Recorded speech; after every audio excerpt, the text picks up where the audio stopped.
I've signed over 2,000 clients, and I'm about to share my best sales secrets that will make you millions. All right, so there's 5 sales secrets I want to share with you in this episode to help you make more sales. And the first, probably the most important one, is the number one key to closing more sales. If you understand this, by the way, you will be ahead of 99% of the people out there who are trying to sell stuff in their business. And that is to understand that the key to making sales is all about the power of the gap. So your ideal clients are at point A in their life, and point A could be different depending on the type of person that you're wanting to sell to. But really, for example, in my business, I help online business owners, coaches, consultants, course creators, experts grow their businesses. And so maybe point A for this person is they're running the business, they're making $10K a month, and what they really want is to be at $50K a month. And they want to have consistent clients, and they want to have quality leads coming in on a regular basis. And so this is point B. This is where this person ultimately wants to be. But today, there is a gap between where this person is right now, their business, $10K a month, and where they want to be at $50K a month, and the life that they're going to have, and the business they're going to have, and all of the experiences that they will have as a result of that new reality. And this gap is what someone pays me to close. They don't directly really pay me for coaching or consulting or programs or offers. What they pay for is a solution to help them close a gap. Now, once you understand this, number one, you're going to be ahead of like 99% of the people out there who don't even realize this. They're just going out there trying to sell their stuff, forgetting that what people are actually buying is not their stuff directly. What they're buying is a bridge to help them close the gap. So once you understand this, you're going to be ahead. But I think the most important thing from here is understanding that your goal, your job in a sales conversation, regardless of whether you're on the phone with someone or doing this on your website through sales copy or through a DM conversation, your job is to get really good at both exposing gaps and magnifying the perception that your ideal clients have of that gap in their life. So for example, when I get on a sales conversation with someone, I'm not going in and pitching my stuff right away. I'm asking questions to help expose what that gap is. So I might ask a question like, when it comes to growing your business, what's your number one biggest challenge right now? It's often the first question I'll ask in a sales conversation. And someone will say, well, I'm struggling with inconsistent leads and my business is only making $10K a month. And I'll say, okay, I hear you. Well, tell me what you really want. Like if you didn't have that problem, what would you experience? Or what's the vision or goal when it comes to your business? And someone will say, well, I want to get to $50K a month and I want to have freedom and I want to have consistent lead flow. So through the power of 2 questions, I've now exposed a gap. I know where this person is today and I know where they want to be. Now, once I have that gap, that's really like the foundation of every sales conversation. If you do not have a gap, there is no sale. You can't make a sale without a gap. But once I have that gap, once I know what that gap is, now my second job is to magnify that person's perception of that gap. Because the truth is, many of us have gaps in our lives. There are things that we want, or maybe problems that we have, but we don't feel compelled enough to actually go through the work and dedicate the time and energy to actually close those gaps. And so we just sit with these gaps in our lives. For example, I have a pair of slippers I've had for a couple years now, and they're pretty trashed. I wear them outside. I like going on walks with them, and they're old and they're kind of scuffed up. And I often have this conversation with my partner, Kimberly. She says, Jason, why don't you just buy a new pair of slippers? And the truth is, I could buy a new pair of slippers. And you might say I have a gap in my life right now between my life today at point A with these slippers and my life on the other side having this brand new pair of slippers that maybe feels better and looks better. Why have I not closed that gap? Well, the truth is, it's just not that big of a problem for me, or at least I don't perceive it to be a big problem. But if I were to get on a phone call with someone who is selling slippers and they ask me a question like, well, tell me the biggest challenge when it comes to your slippers. And I'd be like, well, I've got these old pair of slippers. And maybe they ask a follow-up question like, well, how is that impacting your life to have this 3-year-old ratty pair of slippers that you're walking around with? And I might think about that a little bit. And I might say, well, to be honest, like I might feel a little embarrassed. Like when people come over and I'm wearing these slippers, I'm afraid they might judge me. And well, what are they going to think of me if I have these old slippers? And I feel like maybe it's affecting the relationship that I have with my partner because she looks at me and says, oh, Jason's always wearing these old slippers. And so just through the power of that question, which again is an impact question, I've connected someone to the gap and also helped magnify the perception of the pain caused by that gap. Now, when you get really good at doing this in sales conversations, by the way, this is a big part of what I help my clients with when I work with them one-on-one, is how to get really good at selling. When you get good at this, what you can do is you can take a gap that someone has in their life and you can zoom in on it and make someone, it's not that you're creating something that doesn't exist, but you're helping somebody see something that maybe they didn't see clearly before, and helping someone connect to their own compelling desire to want to close that gap.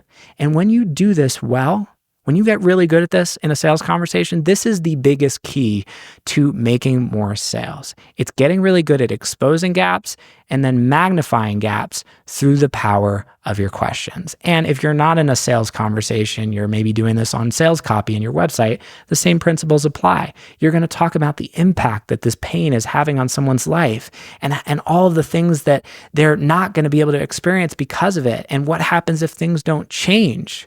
And also how good life could be on the other side if they didn't have this gap and the gap was actually closed. You're going to do all the same things in copy. It's just a different medium, right?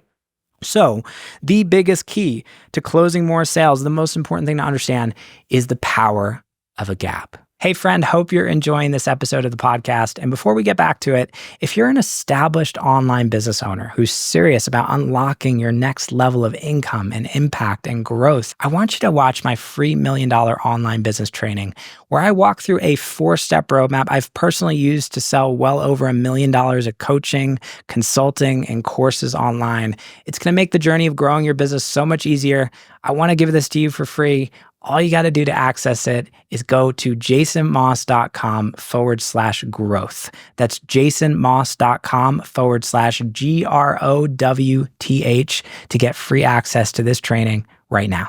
Now back to the episode. That brings us to number 2, which is how to make the perfect pitch. Once you've exposed a gap in a sales conversation, then it's really just about helping connect the dots for the person that you're talking to and basically building a bridge from their gap to your offer, the thing that you sell, and helping them see how this thing that you offer is the very thing that they need in order to close that gap. So if I'm on a sales call with a business owner that I know I can help, that has a clear gap, maybe they're at 10K a month right now, they want to be at 50K a month, I might say, okay, so here's what I'm hearing. You're at 10K a month right now. You're struggling with inconsistent leads. You're not really, super sure about your marketing strategy. And if we can solve those problems, you can get to 50K a month. Did I get that right? Great. Awesome. Well, here's the good news. I can help you solve that problem.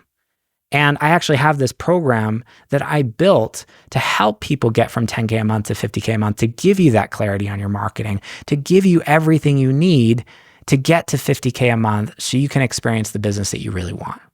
Would you like to hear more about how we can work together to make that happen? So what did I do there? That's just a transition into a pitch. But what I did was I basically connected the dots for somebody else. I said, hey, I see that you've got this gap. And the good news is I can help you with that. And I've got this thing that's actually designed to help you solve that problem and bridge that gap. And now we can talk about it. And I can share the process. I can share the steps that I would take this person through to help them bridge that gap. So I might say, okay, step 1, the first thing is, you mentioned to me earlier that the number one thing that you're struggling with right now that's holding you back from growing your business is you're missing clarity on your marketing. So here's what we're going to do first. We're going to solve that problem. You're going to come, you're going to work with me, you're going to fill out a whole assessment that's going to go to me, and I'm going to give you a personalized plan that shows you the exact marketing strategy you need to grow your business so you can get on track to that 50K a month mark so much faster. What did I do there? What I did was I plugged in the things that that person said that they were struggling with, the challenges that they had, and I basically created a bridge between my thing and what I offer and this other person, and basically showed them how this thing can help them solve the problems that they shared earlier in our conversation and get to where they want to be to help them close that gap, right? So this is what a really good pitch does. I think of pitches as a bridge. It's really, you're connecting the dots for somebody else and helping them see how this thing that you have is the very thing that they need to close the gap. And when you do this well, your pitches are effective. The thing that most people struggle with in pitches is, number one, they don't expose a gap in the first place. So they just go in and start selling their stuff, but they're not connecting it to a gap and how they can help someone else close that gap. Or they make it all about themselves. And it's like, oh, we're so great and here's what we do. When in reality, people don't care about you. I think it's really important to understand in sales. People do not care at all about you or what you do. What they care about is getting what they want. So sales at the end of the day is the process of connecting what you do to what somebody else wants and helping somebody else see that that thing that you do is what they need to get what they want. And when you get really good at this, you're going to sell a lot more stuff. So that on a high level is how to make the perfect pitch. Now from there, how do you make sure that your sales conversations are as effective as possible? And how do you make sure that you maximize the chance that if someone's a good fit, they end up signing up to work with you? Well, it's less about the pitch and it's more about the power of the questions that you ask. The truth is the first 20 minutes of a sales conversation, which I call the discovery. It's really when you're asking questions, you're helping somebody connect to the gap, and you do this through asking really good, intentional, skillful questions that help expose that gap for somebody else. The power of your questions is really what's going to make the sale. It's not so much the pitch, but it's everything that happens in those first 20 minutes of a conversation where the focus is really on the other person. Now, the first and most important thing to understand when it comes to this is what it really comes down to. What you're doing when you're asking these questions is connecting someone to a very specific set of beliefs. There's actually 8 things that someone needs to believe in order to sign up to work with you. And when you are doing a good job in a sales conversation, what you're doing is you're connecting somebody to these beliefs through asking questions.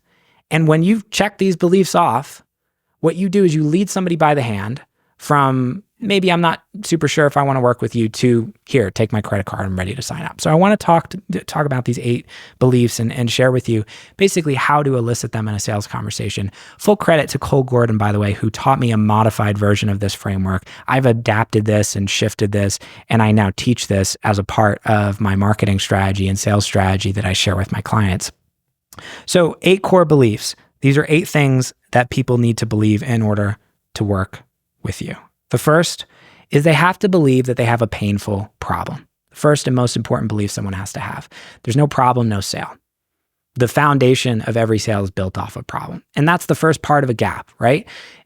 Essentially, I have to believe that there's a problem in my life. So the first thing that I'm doing in a sales conversation is establishing what is that problem. So I might ask a question like, what's the number one biggest challenge you have when it comes to growing your business right now? And I'll let somebody share. And remember, when someone answers your question, they're not just giving you information, they're also telling themselves. This is really important to understand. So you're not just collecting information on a sales call. You're also helping somebody connect to the answers to those questions, which is why questions are so powerful, because when you ask the right questions, you actually help people sell themselves.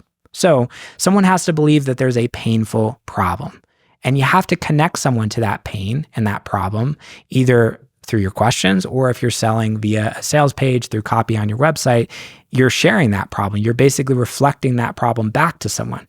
As an example, you often watch, like if you ever watch old infomercials, like QVC or some of these old, like great infomercials, maybe there's like a commercial of someone who's like selling pots, like new pans for your kitchen. And what does the commercial start with? Well, the commercial always starts with the person scrubbing the pan, and it's black and white, and you see their face and how agitated they are from doing all this work, having to scrub these pans that are really hard to clean. And the voiceover says, do you ever feel like you're just spending hours in the kitchen scrubbing your pans? How frustrating it is, how much time wasted.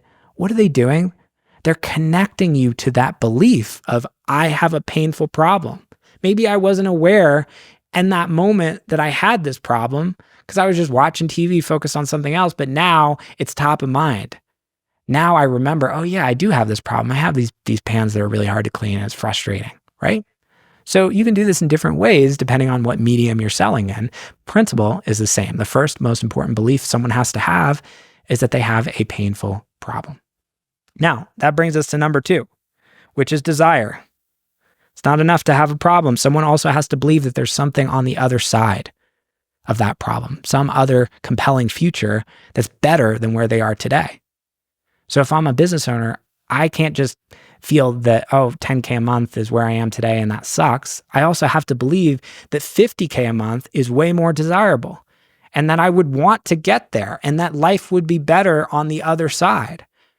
So much of sales is about connecting somebody to that vision, to that possibility. What do you really want? And what impact would that have on your life? Those are questions I'll often ask people. So I'm not just getting the surface level goal. Someone tells me they want to make 50K a month, and I might say, well, how would that change things for you? Or what impact would that have on you and your family? And they'll share with me, well, that would allow us to take more time off and we'd be able to take a couple of vacations a year and I'd be able to pay off my partner's student loan debt and I'd be able to take my mom on a vacation and I'd be able to provide for my children in a deeper way and send them to summer camp. And so now this person is connecting to how good life would look and feel on the other side. And now they connect with that feeling of desire. When someone has that desire, they're not just connected to the pain, but they know that there's something on the other side. These are the 2 wings of the gap. The pain is where someone is today, point A, and the desire is where they want to be, point B. So if we don't have these 2 things, we have no sale. This is like, I consider these like the foundations of every successful sale. So once we have those things, we move on to number 3, which is help. It's not enough for someone to have a pain point and a desire. Someone also has to believe that they need help in order to bridge this gap, to get from where they are today to where they want to be. And for someone to believe this, they either have to believe, you know what, I can't get here on my own. Maybe I've tried before, it hasn't worked, or I just don't know how to do it. Or I would be able to get there so much faster, it'd be so much better to just hire somebody to help me. So when you ask questions on a sales call to elicit this, what you do is you connect someone to that belief of I need help. For example, I might ask a question like, okay, so you're at 10K a month today. You want to be at 50K a month. You've been running this business for the last 5 years. You kind of been in the same spot. Sounds like your biggest challenge is marketing. What do you feel like has been stopping you from figuring that out on your own? And someone tells me. They're like, well, I've tried this and this, and I just feel like I just keep hitting a wall, and I really need some help with this. And as somebody says that, what do? They connect to that belief of, yeah, I actually need some help. It's a great question to ask. And again, credit to Cole Gordon, who taught me a lot of this. So once we connect someone to that belief, I think these are like, you do a good job with these 3 things, I think it's pretty likely that you're going to make a sale. But there's also a lot of energy around the status quo. People like staying where they are, even if they're not happy. And oftentimes the thing that motivates us to change is not so much that we have a problem. It's not so much that we have a vision of what we want, desire. It's also, if things don't change, this is going to get a lot worse. If you're unhappy in a marriage, maybe things have been bad for a while. The thing that actually gets you to change oftentimes is like, hey, if we don't fix this, if we don't solve this, we're headed for a divorce. If I'm talking to a business owner where maybe things aren't going that well, asking a question like, well, can I ask you an honest question? You mentioned things have been up and down for a while now. It's been a really tough year for you. What happens if things don't change here? Someone shares with me, well, honestly, this business is probably not going to survive. I probably have to go get a job, work for someone else. And what impact would that have on you? And how would your family feel? And these are powerful questions. Helping somebody connect to that cost of inaction. When someone has that realization or that belief of things are going to get worse if I don't make a change, it's a very compelling reason to actually want to bridge the gap and also to work with you to help them, bridge that gap. That brings us to number 5, which is after this point, someone's connected to the things they need to connect to in order to, be like, I need some help. I have a gap I want to close.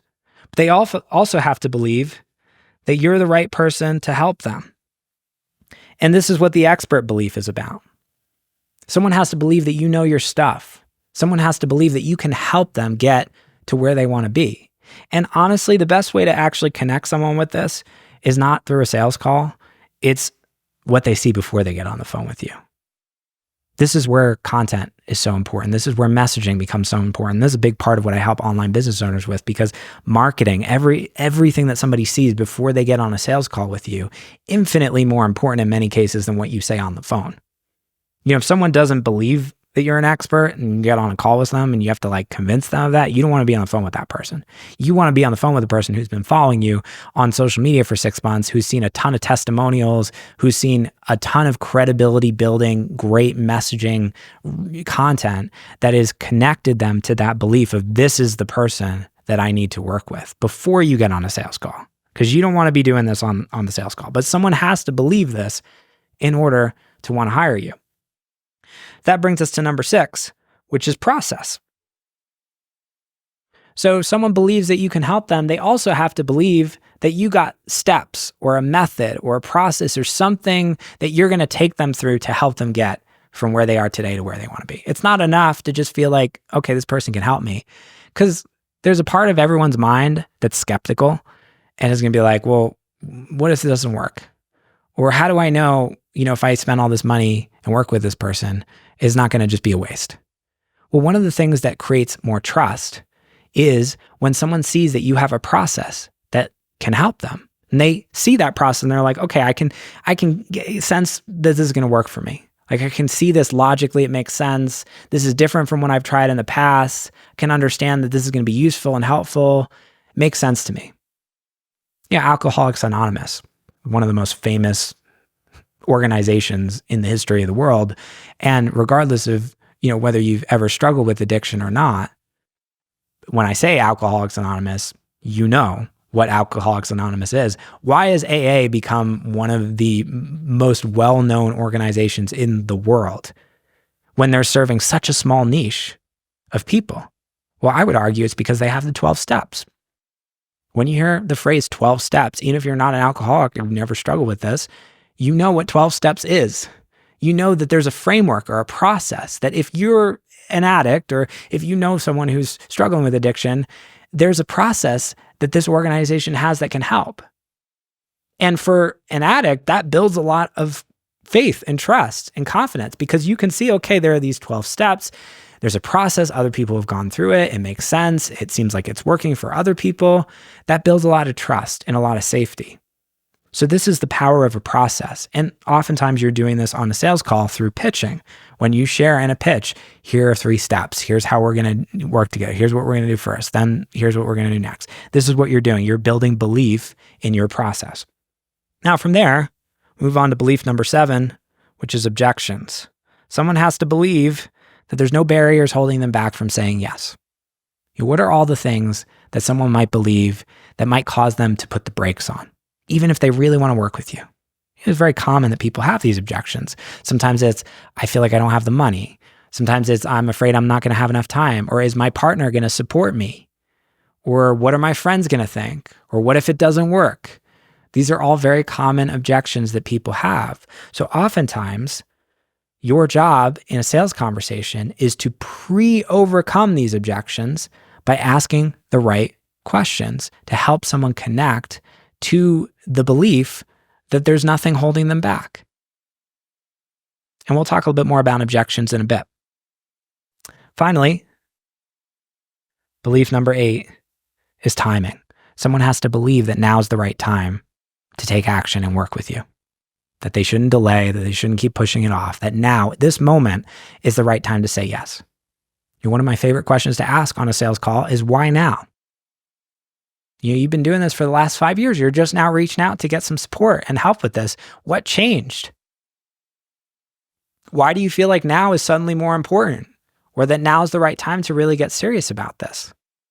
When you ask a question like that, what you do is you help someone connect to their own compelling reason to say yes in this moment, to stop pushing things off, to stop delaying. Someone has to believe that in order to want to work with you now in this moment. They have to have a reason. It's not enough to connect to all these things because someone could say, well, what if I do it next year or next quarter? So these 8 core beliefs, and again, I want to credit Cole Gordon on this because he really helped me understand this. And this is a modified version of his framework. These 8 core beliefs really are at the core of what you are connecting somebody to in a sales conversation. This is really what you're doing through the questions that you ask.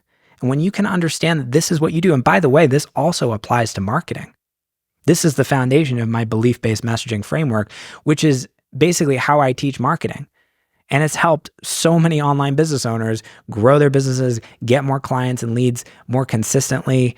Because when you can understand this, that literally this is what you're doing in sales, this is what you're doing in marketing, this is what really great messaging does in your content. When you do a good job in your messaging, you're connecting people to these 8 things. This is what you're doing.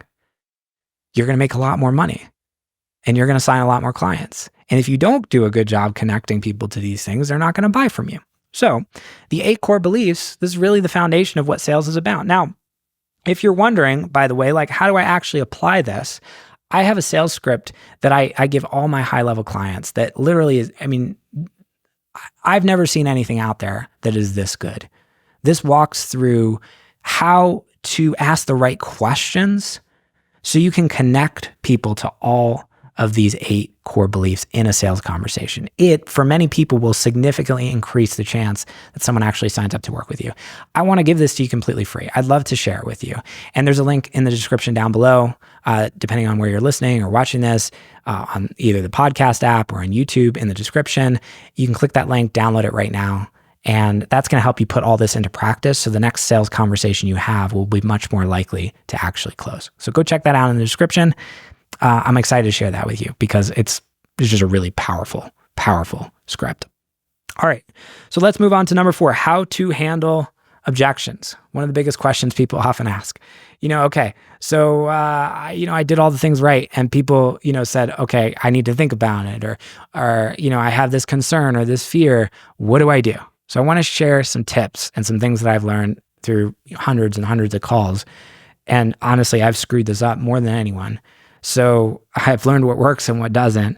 And there are a couple things that will really help you with this that I want to share next. So the number one thing is from a mindset perspective. I think it's really important to understand when you have a sales conversation with someone and then they have objections at the end of the call. Oftentimes people get frustrated, they get discouraged, they're they slip into this combative mode with the person. And there's some really important mindset reframes to remember about objections that will help you slip out of that and ease more into this collaborative energy where you don't take it personally. So the first thing is to remember that when someone's saying an objection, when someone is sharing an objection, it's a sign of interest. Someone would not be sharing that objection with you if they weren't interested. And the way that I see objections is someone basically saying, look, there's a part of me that really wants to do this, but there's another part of me that's concerned or has a fear, and I'm asking you for help. That's how I see objections. It's please help me. I have this block in my mind. I want to do this. There's a part of me that really wants to do this, but I have this barrier and I need you to help me see this differently. Or how do I work with this? That's what someone's really saying when they have an objection. And I think when you remember that, it makes it so much easier to approach the sales conversation from this more collaborative place where you're not feeling defensive, you're not feeling frustrated, you're not screw this person for having this objection, but you can actually work with them to help them solve that problem so they can get what they want and that they can create a pathway forward for them to actually do that.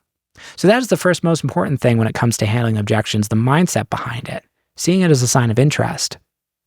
Number 2, I think one of the biggest things I've screwed up when I look at how I've handled objections in the past, what didn't work, is it's very tempting when someone has an objection to jump into rebuttal, to say, okay, well, here's why this is wrong, or here's why that actually doesn't apply. It's someone has an objection, then you instantly jump in with a response. The problem is, people don't really feel seen and heard and understood when you do that. They feel like you're more of an adversary, like you're on the other side of the table.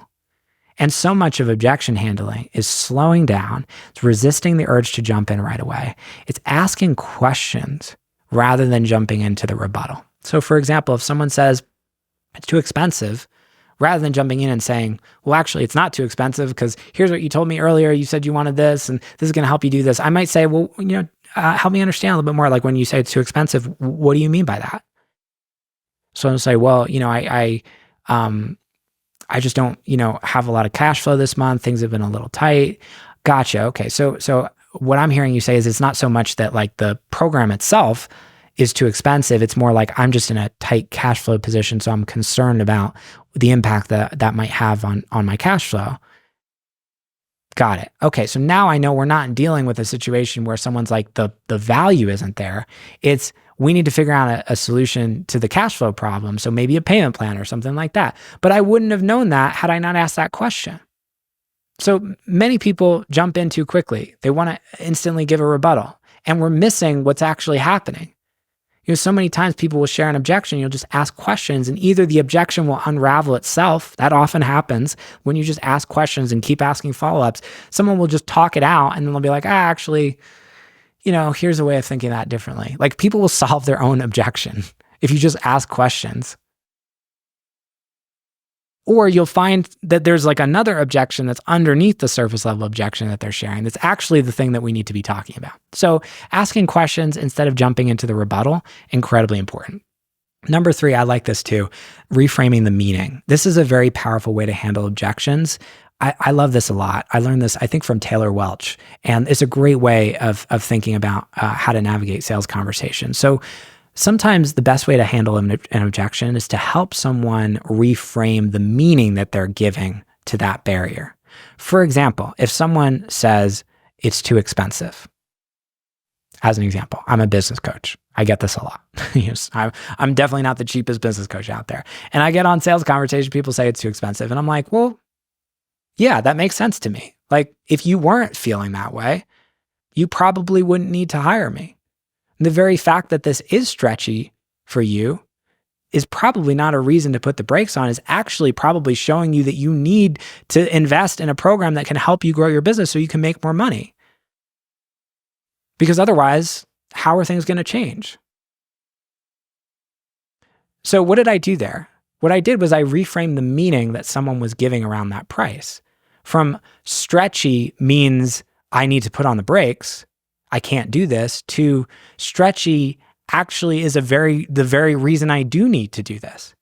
Because I'm in a place in my business where cash flow isn't where I want it to be, where I'm not making as much money as I want, and that's the exact reason I should actually hire someone to help me so I can solve that problem and make more money. So what did I do? I just reframed the meaning in that situation someone gave around the objection. Very powerful way to handle objections. And you can do this with many things like time. You can do this with, there's so many different ways this can apply in terms of handling objections. But I love this as a framework for overcoming objections because it works incredibly well.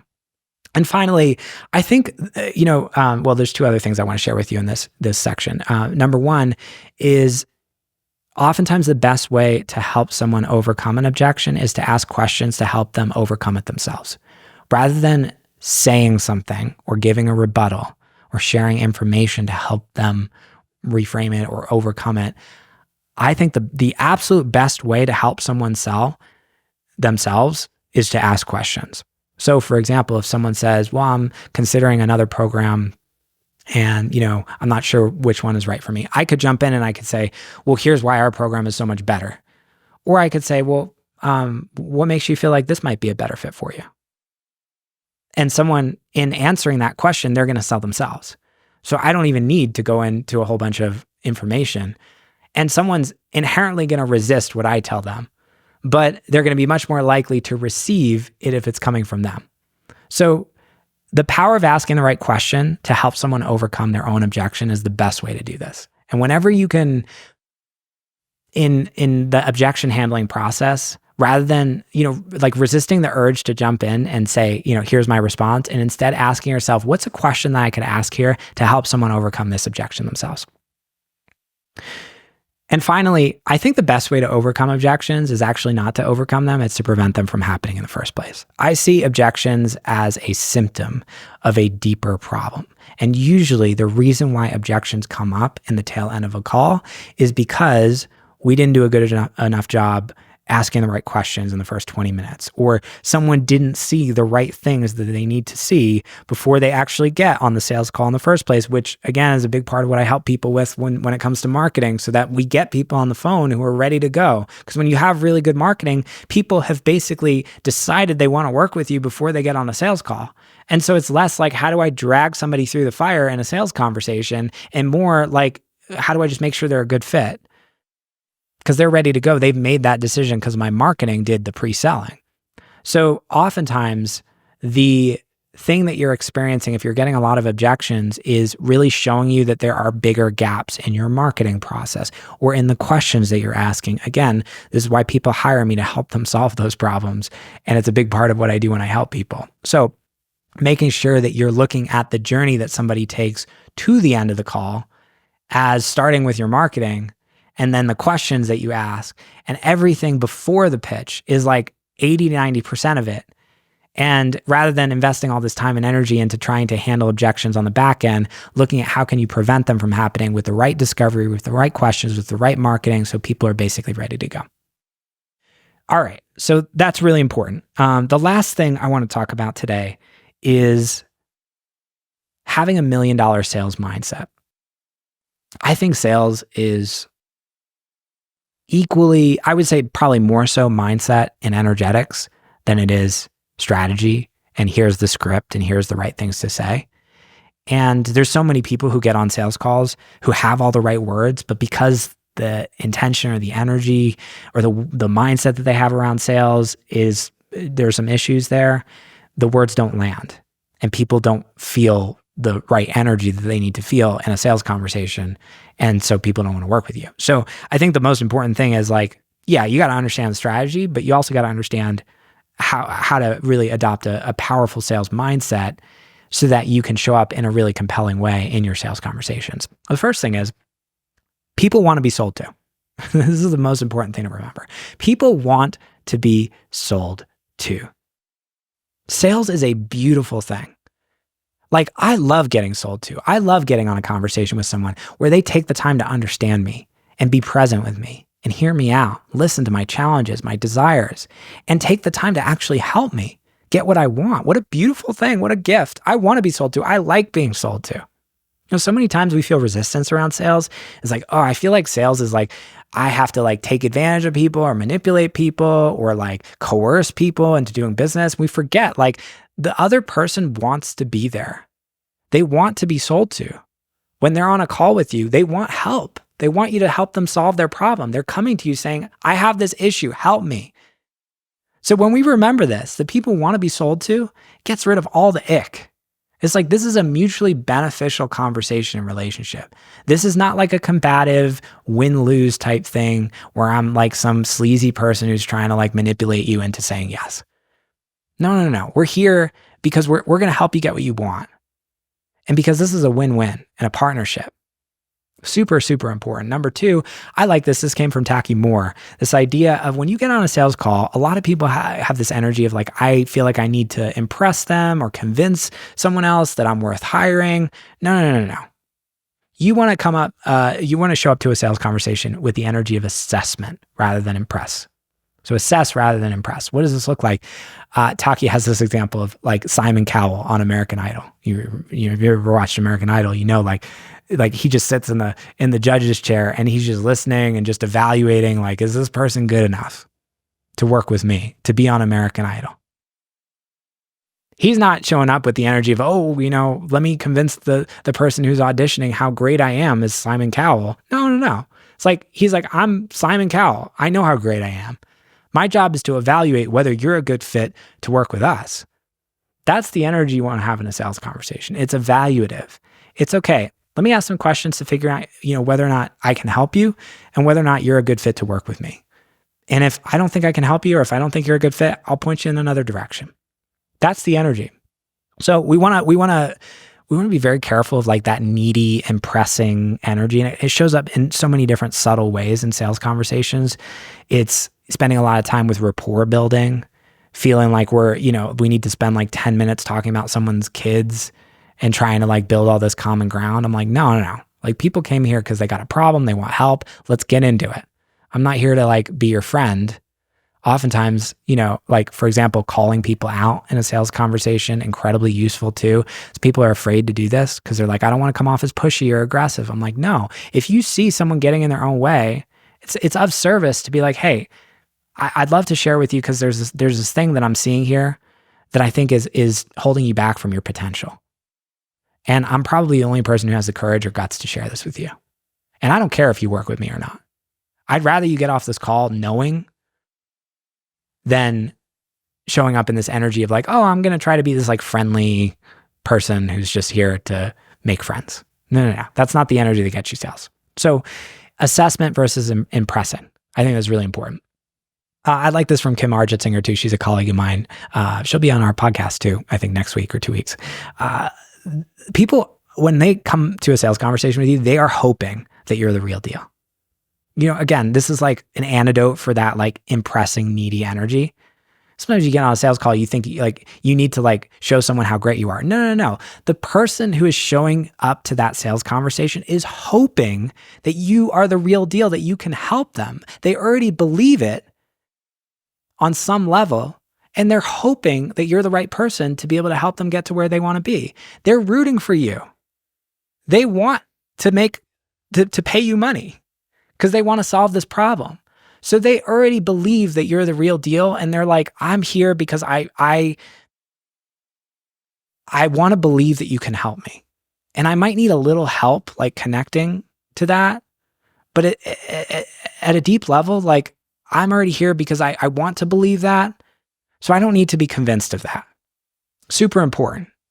Super, super important. And number 4, sales are made in the discovery, not the pitch. This is another mindset shift for a lot of people. I see so many questions, people asking, how do I say the perfect words in the pitch? People are so focused on the pitch or objection handling or like the back end of a sales conversation. What they miss is that the sale 80-90% of the time is made in the discovery, the first 20 minutes of a conversation. It's made oftentimes before people even get on the phone. It's made in your marketing. It's made in your content. So when you remember that everything that happens before the pitch is infinitely more important than what happens in the pitch and beyond, you can direct your energy and your focus where it really counts. You can stop wasting time trying to optimize the thing that really is only going to give you a couple percent. I'm not saying it isn't important to pitch well, but I'm saying at the end of the day, the thing that's way more important is learning how to ask better questions, doing a better job in the discovery. It's having better marketing so that by the time someone actually gets to the sales call, they're ready to go. Big secret. People are like, how do I increase my close rate? I'm like, better marketing. That's like 80% of it. Better marketing, better questions. And then number 5, the last thing here, I think is really important to remember. A sale is a win-win when it's a sale that's supposed to be made. So many times people feel like sales is a win-lose. And this is why people feel resistance around sales, because they feel like in order to sell, I have to take advantage of you. I have to take something from you that benefits me and is a loss to you. This is the root of why people feel resistance around sales or marketing, honestly. If you're feeling like any form of resistance in your business, usually what it comes down to is a self-focused mindset that says, in order for me to do this and win, someone else has to lose. That's not how I see sales at all. Sales is a win-win game. For me to win, I have to help you get what you want. And in order for me to sell to someone, I have to feel like they're going to be better off. That at the end of the day, they're going to get so much more than what I'm asking for. That like this investment that they're going to make in working with me is a drop in the bucket compared to what they're going to get in return. And when I believe that, when the right person is there, and by the way, the footer to all of this is I get on sales calls all the time, talk to people, and I'm like, I can't help you, or I don't think you're the right person to work with me. I just think you're going to be better served this other place, or here's another person who would be a better fit. And I turn people away all the time who I don't feel this about. And when you have the courage to do this, because you're coming from an abundance mindset that says there's always more than enough out there for me. I don't have to chase after every single person who comes in the door because there's always more coming. Which means I can focus on evaluating when someone comes to me, is this a real win-win? Can I help this person? Do they have a problem that I can solve? Are they going to be better off working with me? Am I the right person to help them? And if I feel that, it's a win-win. And I can sell hard. And I can get assertive. And I can call people out. And I can pull out all the stops. But it's not from this like manipulative, sleazy place where it's like, oh, I'm just trying to make a sale at their loss. No, it's a win-win. And if it's not a win-win, no sale. That's my rule. So 5 powerful mindset shifts and really 5 principles and secrets to sales success. There's so much here. It took me years to learn this stuff. And had I known this stuff earlier, I would have made so much more money. I also just want to remind you that like being really good at sales is one key to success, especially when it comes to growing a business. You got to have really good marketing. You got to have an offer that people want to buy. You got to have a way to reach people in the first place. So many people I mentor, it's like, I'm really good at sales, but it's just like, how do I get more people on the phone? Maybe leads are inconsistent. You're missing clarity on your marketing. You're not entirely sure what to do next in order to generate more leads or quality leads, people who actually get on the call and want to work with you. And if this is you, if you're an online business owner, a coach, consultant, expert, course creator, someone who has had some level of traction in your business already, and you're ready to unlock your next level of growth, to scale past 6 figures, to start creating more consistency in your lead flow and your clients. You want to not know just how to sell better, but also how to market better. And you want the roadmap you need to do that. There are a number of different ways I might be able to help you. I work with online business owners, various different programs, one-to-one on a deep level where I can work with you to basically give you the mentorship, the guidance, the roadmap, the strategy, and help you implement this all into your business. You're not guessing, you're not wondering, you're like, what should I do next? So many online business owners I meet, it's like, man, I know I can help people, but when it comes to marketing, I'm missing clarity. I've got my hand in a million different pots. I'm throwing a million different things against the wall. I'm not even sure what's working. And if that's you, I want to help you solve those problems so you can get to where you want to be in your business, experience more freedom, more income, more impact. I'd love to explore how I can help you with this.